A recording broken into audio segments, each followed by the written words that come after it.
მე დაგიბრუნდით ჭორაობას შენი ეს სახადავია. ვაიმე.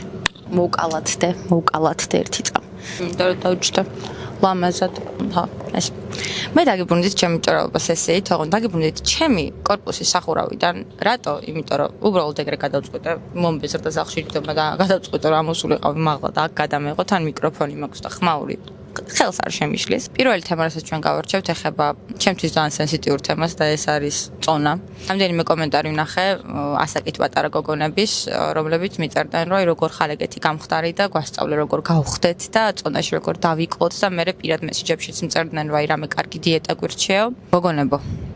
ასევე ბიჭებო, ან მე როცა ვინმეს რამეს ვეუბნები, ბიჭსაც ვეუბნები და გოგოსაც ვეუბნები არ აქვს მაგას მნიშვნელობას, კესის მიხედვით არ უყოფ. ცოტა შორი გზიდან მოვული.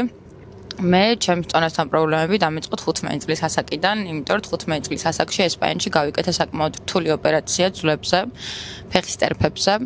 პროფესიონალურად მიყვებოდი ხატრულ ტანვარჯიშს ბავშვობაში და მქონდა საკმაოდ რთული ვარჯიშები, ყავი საკმაოდ დატვირთული ამით და კვირაში დაახლოებით 4-5 დღე ვარჯიშობდი საკმაოდ ინტენსიურად და თურმე არასწორად ვანაწილებდი ძალას ფეხებში და მაგის გამო განმევითარდა ძვლებზე პრობლემა. შემიტარდა ოპერაცია 2017 წელს ივლისში. უნდა გაგრძელებული იყო 3 საათი ეს ოპერაცია და გაგრძელდა 9 საათი, იმიტომ რომ გართულდა იმაზე რთული სიტუაცია დახვდათ ვიდრე ეკონათ ექიმებს და ამის გამო 3 საათის ნაცვლად მეკეთდებოდა 9 საათის განმავლობაში. მე ოჯახის წევრები გაგიჩნდნენ ეკონათ, რომ ნარკოზიდან ვერ გამოვყავდი უბრალოდ ექიმებს და ბაბუა ჩემი ლამის რეანიმაციაში შემოიჭრა, მაგრამ საბოლოო ჯამში აღარ დაჭირდა. რეაბილიტაციის პერიოდი აღმოჩნდა ძალიან რთული, იმიტომ რომ დაახლოებით 2 თვე ნახევარი 3 თვე ჩემით დამოუკიდებლად ვერ გადავაადგილდებოდი, მიწევდა ეტლით გადაადგილება. ფეხი ავიდგი თავიდან 3 თვის შემდეგ, იმისთვის რომ ჩემი რეაბილიტაცია ყოფილიყო მაქსიმალურად სწრაფი, აუცილებელი იყო რომ მე მქონოდა ძალიან კარგი კვება. აქედან გამომდინარე, ბებია ჩემი და ბაბუა ჩემი აბსოლუტურად ჩართულები იყვნენ ჩემს კვებაში და იმის გამო რომ მხოლოდ ვიწექი და ვიკვებებოდი, მოვიმატე წონაში. წონაში და მაშინ ვიყავი სიმაღლეში ალბათ 1.60 მ და მოვიმატე დაახლოებით 10 კილო. თბილისში რო ჩამოვედი და უფრო შევატყე ჩემს თავს, რომ წონაში ვიყავი საკმაოდ მომატებული, მაშინ იყო პირველად რომ შემაწუხა, მაგრამ ძალიან კარგი გარემოცა მყავდა, ძალიან კარგი მეგობრები მყავდნენ, დღესაც მყავს ეგ მეგობრები და არასდროს არავის არ უგრძნობინებია ჩემთვის თავი ცუდად იმის გამო რომ მე წონაში მოვიმატებ. სამწუხაროდ ბევრი ადამიანს ამდენი შეგნება არ გააჩნია და ბევრი ადამიანი აკეთებს კომენტარებს სხვების წონაზე, არ აქვს მნიშვნელობა სიგამხდრეზე მიუთითებთ თუ სიმსუქნეზე მიუთითებთ, ეს თქვენი საქმე უბრალოდ არ არის. და მორჩა წერტილი. ეს წონა დავიკელი, იმიტომ რომ მე ზოგადად როცა ნერვიულობ, ვერ ვჭამ, წყალსაც ვერ ვსვამ და მაქედან გამომდინარე გამიმარტივდა წონაში კლება, რაც არის ძალიან ცუდი, იმიტომ რომ ჯანსაღი გზით არ დამიკლია წონა და დავიკელი იმით, რომ უბრალოდ ვერ ვჭამდი ნერვიულობისგან და წყალს ვსვავდი მარტო. დეგი ეტაპი, როცა მე დამეწყო ჩემს წონასთან პრობლემები იყო უკვე უფრო მოზრდილ ასაკში, 19 წლის ასაკში. პერიოდში შემოცხოვრება იყო საკმაოდ სტრესული და რაღაც მიზეზებიდან გამომდინარე ყოველთვის ქონდა შეფოთვა. 1.74 მ ვიყავი მაშინ, ახლაც 1.74 ვარ, მაგის მე აღარ გავზრდილ ვარ სიმაღლეში. ვიყავი 45 კილო, რაც არის ძალიან ცოტა. მომწვიო და თვალებთან მქონდა ჩაღრმავებები, ფრჩხილები მტყდებოდა, მოკლედ ძალიან არაჯანსაღ სიტუაციაში ვიყავი და არანაირად არ იყო ეს ყველაფერი ჯანსაღი, ჩემი სხეული იყო, ჩემი ორგანიზმი და სხეული იყო აბსოლუტურად მისუსტებული. და სამაგიეროდ ვიყავი გამხდარი. რაც არაფერი არ არის იმასთან შედარებით თუ რასაც უკეთებდი მე ჩემს ორგანიზმს. ეტაპობრივად უკვე ბულიმიისკენაც მივიდა საქმე, ბულიმია ვინც არიცით თქვენთან ბოდიში არის, როცა ადამიანს უკვე პირღებინება გაწყება, როცა ნებისმიერ ტიპის საკვებს იღებ. შლიროვა აშლაც ვეღარ მივირთმევდი, იმიტომ რომ უკვე ძალიან მქონდა შეტოპილი ამ ყველაფერში და არავინ არასდროს არ მოაკლოს მნიშვნელობა კვებით აშლილობას. კვებითი აშლილობა არის ძალიან სერიოზული პრობლემა, რაზეც მგონია რომ საკმაოდ ცოტა საუბრობენ და საკმაოდ ცოტა ინფორმაცია ჟღერდება, მით უმეტეს ასაკით პატარა ბავშვებში, იმიტომ რომ მათ ასაკში ორგანიზმს სჭირდება ყველაზე მეტი ენერგია და ყველაზე მეტი ნივთიერებები იმისთვის, რომ იყვნენ ჯანმრთელები, ჯანსაღები და ჩაუყარონ საფუძველი უკვე ჯანსაღ ორგანიზმს.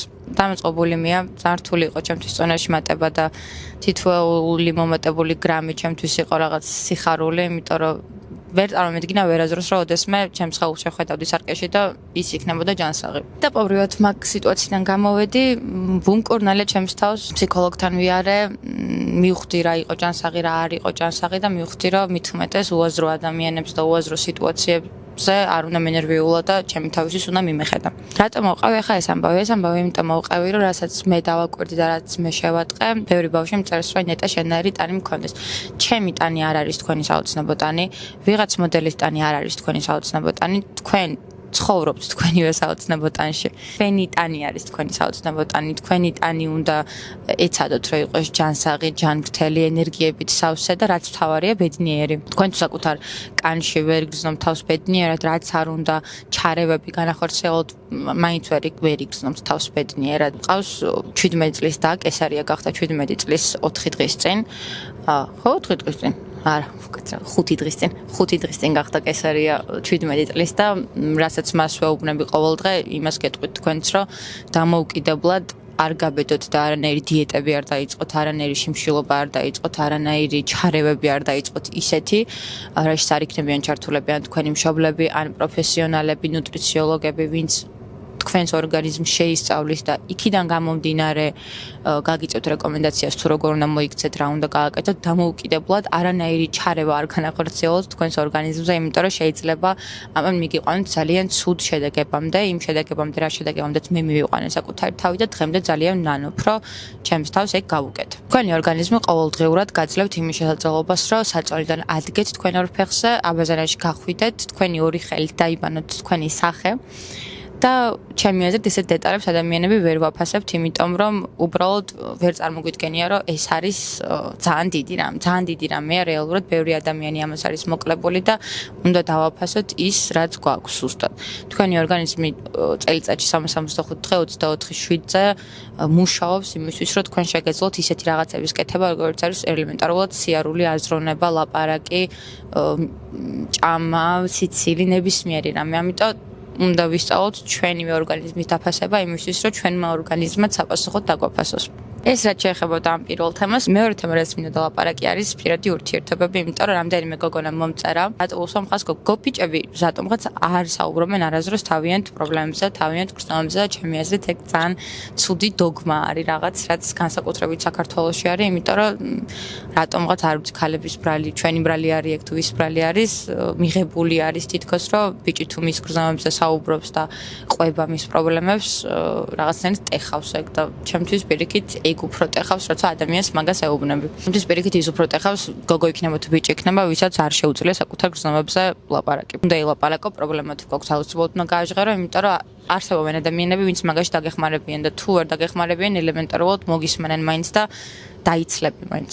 რამდენი გოგონა მომწერა და ძალიან ბევრი პარალელი გავავლე ამ რამდენიმე შემთხვევიდან და გამოიკვეთა საერთო პრობლემა. თითქმის ყველა შემთხვევაში იყო იგივე, რომ მე ამ მიყავდა შეყვარებული, ვიყავით ძალიან კარგად და ერთ დღეს მითხრა, რომ რაღაც პრობლემები აქვს და უკვე ვეღარ ვიქნებით ერთად და ეს პრობლემები უნდა მოაგვაროს და აქედან გამომდინარე მე ვეღარ მithმობს დროსო. რა გავაკეთო? ანუ დავეხმარო ამ პრობლემების მოგვარებაშიო, დავანებო საერთოდ თავიო თუ რა ვქნა? ჩემი რჩევა მსგავს სიტუაციაში ყოველთვის არის ის, რომ უნდა დაანებო თავი. ჩემთვის არის აბსურდული ადამიანს პრობლემები გქონდეს და არ გინდოდეს პირიქით შენ საყვარელ ადამიანთან ერთად ყოფნა. მაგალითად, როცა პრობლემები მაქვს პირიქით, ჩემს მეგობართან მინდა ამის გაზიარება, ჩემ მეგობრის გვერდში დგომა მჭირდება, ან ჩემ შეყვარებული როცა მყავდა, ან როცა მეყოლება მისი გვერდში დგომა და მჭირდება აუცილებლად და მენდომება, არ გავწევ გვერდზე. ეს არის ესეთი ადამიანის ნათქვამი, რომელსაც თქვენთან რაღაც ზონაზე ამოწურა თავისი თავი, მაგრამ თან ბოლომდეც არ უნდა თქვენი გაშვება, იმიტომ რომ ეგო ძალიან სადაცილო რამე არის, ეგო არის ყველაზე ცუდი რამე, რაც კი შეიძლება რომ ადამიანს მართავდეს. შუაში ახლა გეგო. ადამიანი რომელიც მაგას გეუბნება და ისეთ დისტანციაზე ყავხარ, რომ თლად ბოლომდე არ გაგიშვას და თან ისეთ დისტანციაზე ყავხარ, რომ შენ რამე პრეტენზიას ვერ გამოთქვა მის უყურადღებობაზე, არის манипуляция, მეტი არაფერი, სათადარიგო სკამზე ხარ და არაზრუს ცხოვრებაში არ უნდა დათანხმდე სათადარიგო სკამზე ჯდომას, ვერ უნდა მისცე ადამიანს იმის უფლება, რომ დაგსვა სათადარიგო სკამზე. ვინც არ უნდა იყოს, გოგო იქნება, ბიჭი იქნება, არ აქვს მაგას მნიშვნელობა. სათადარიგო სკამზე ჯდომას არავინ არ იმსახურებს ამ ცხოვრებაში საერთოდ. ეგ არის უბრალოდ ის, რომ ამ ადამიანს არ შეუძლია პირდაპირ გითხრას, რომ შენთან ამოწურა ყველანაირი ინტერესი, რაც კი ქონდა, უბრალოდ ვერ გიშვებს, იმიტომ რომ თან ეგოსას უკმაყოფილებ. ხო, ამ თემასთან დაკავშირებით ჩემი რჩევა იქნებოდა ეგ, რომ ეგეთი ადამიანები რაც შეიძლება შორს უნდა გაუშვა და არასდროს არ უნდა გქონდეს მათთან არანაირი გადაკვეთის წერტილი. ადამიანი, რომელსაც არ გააჩნია საკუთარი ჩამოყალიბებული ემოციური ფონი და საკუთარი ჩამოყალიბებული ემოციური ინტელექტი, შენ ვერასდროს ვერაფერს ვერ უშველი, რაც არ უნდა ცადო. სულ რო სუპერმენად გადაიქცე და ყველა პრობლემის მოგვარება შეგეძლოს შენ მაინც ვერაფერს ვერ იზო. Ტრეკ პრობლემები რეალურად არ არსებობს. შენ ხარ მის ცხოვრებაში პრობლემა ამ შემთხვევაში და ვერ გიშორებს წესიერად. თან ძალიან მნიშვნელოვანია ჩემთვის რომ ხაზი გავუსვა იმას მეორე ნახევარი როგორ უნდა ყავდეს ადამიანს. მე ახლა არ მყავს მეორე ნახევარი, მაგრამ როცა მეყოლება მეორე ნახევარი, მე მაგალითად მაქვს ესეთი კრიტერიუმი, საინტერესო კრიტერიუმი მაქვს, რომლის მიხედვითაც ავარჩევ მომავალში ალბათ მეორე ნახევარს. უნდა ცუდად ჟღერდეს და რაც არ უნდა სამწუხარო რეალობა იყოს, მაინც რეალობაა. ბუნება ისე არის მოწყობილი, რომ ჯერ შვილები ემშვიდობებიან მშობლებს, ხო როცა მშობლები მიდიან იმ ქვეყნად, შვილები ემშვიდობებიან მშობლებს. შენი მეორე ნახევარი უნდა იყოს ადამიანი, ვინც მაგ პერიოდს გადაგატანინებს. თუ შენი მეორე ნახევარი არის ადამიანი, რომელსაც ელემენტარული ემპათიის გზნობა არ გააჩნია, რომელსაც არ გააჩნია ემოციური ინტელექტი, რომელსაც არ შეუძლია გვერდში დგომა, რომელიც არ არის ერთგული, ის ვერ გადაგატანინებს ამ პერიოდს. ერთი კრიტერიუმი არის, რითიც მე ვაფასებ ადამიანს. ერთგულება არის ყველაზე მნიშვნელოვანი. არავინ არ დაგაჯერეთ, რომ ადამიანი შეიძლება იყოს ცხოვრების რაღაც ასპექტში ერთგული და რაღაც ასპექტში არ იყოს ერთგული. სისულელე ადამიანი ან არის ერთგული, ან არ არის ერთგული. ყველაზე მეტად მაგ თვისებას ვაფასებ ყველაში და მე მაგალითად ვერასდროს ვერ დავჯდები იმ ადამიანებთან ერთად საერთო მაგიდასთან, ვინც ჩემს საყვარელ ადამიანს გული ატკინა. მეგობარი იქნება, შეყვარებული იქნება, არ აქვს მნიშვნელობა, ოჯახის წევრი მით უმეტეს. არასდროს არ დავჯდები იმ ადამიანებთან ერთად ერთ მაგიდასთან. არასდროს არ გავუცინებ მაგ ადამიანს, არასდროს არ შევეხმიანებ მაგ ადამიანს და რაც არ უნდა მიჭირდეს ეგ ადამიანი არ დამეხმარება არაფერში. მე მაქვს ეგრე გადაწყვეტილი. იმიტომ რომ შენ თუ ჩემიანს ატკინე, შენ მეც მატკინა. ან მე ეგრე მესმის ერთგულება და ჩემ ტვინში ეგრე ითარგმნება ზოგადად ერთგულება. თუ დავჯექი ერთ მაგიდასთან ეგ ადამიანებთან ერთად, იმიტომ დავჯდები, რომ ეგ მაგიდა მე ავაყირაო. მე ვთვლი, რომ შენ თავის ერთგული უნდა იყო პირველ რიგში, შენ თავს თუ ვერ უერთგულებ, ვერავის ვერ უერთგულებ საერთოდ ამ ქვეყანაზე, აზრი არ აქვს, ვერ უერთგულებ რა. შენ თუ შენს პრინციპებს არ უერთგულე, შენ თუ შენს მორალს არ უერთგულე, ვერავის ვერ უერთგულებ გარშემო და წაგებული დარჩები შენც და ის ადამიანები ვისაც გაქვს საერთოდ ურთიერთობა. ურთიერთობას ნუ იქონიებთ და ნუ დაიჭერთ ადამიანთან, რომელსაც არ გააჩნია საკუთარი ამბიცია. უამბიციო ადამიანი წაგართმევთ თქვენს ამბიციას, ადამიანი რომელსაც არ გააჩნია თავდაჯერებულობა, წაგართმევთ თქვენს თავდაჯერებულობას, ადამიანს რომელსაც არ გააჩნია შინაგანი სიმშვიდე, აუცილებლად წაგართმევთ თქვენს შინაგან სიმშვიდეს. ეს იყო იდეაში ის თემები, რის განხილვაც მინდა და რაღაც მომწონს ეს ადგილი. შეიძლება აქედან გადავიღო ხოლმე, ნუ ზამთარში დიდად ვერ, იმიტომ რომ გავიყინები და გავიბლიკნები, მაგრამ არა უშავს. ეს იყო ჩვენი მესამე ჭორაობა სესია. ეხლა ჩავიდე დაბლა და ეს ყველაფერი დავამონტაჟო და მე უნდა გავიქცე ჩემს დაქალთან, ეკოსთან, ნუ დავეხმარა რომ დაალაგოს მისი აუარებლად დიდი გარდერობი. წავედი და გაკოცეთ.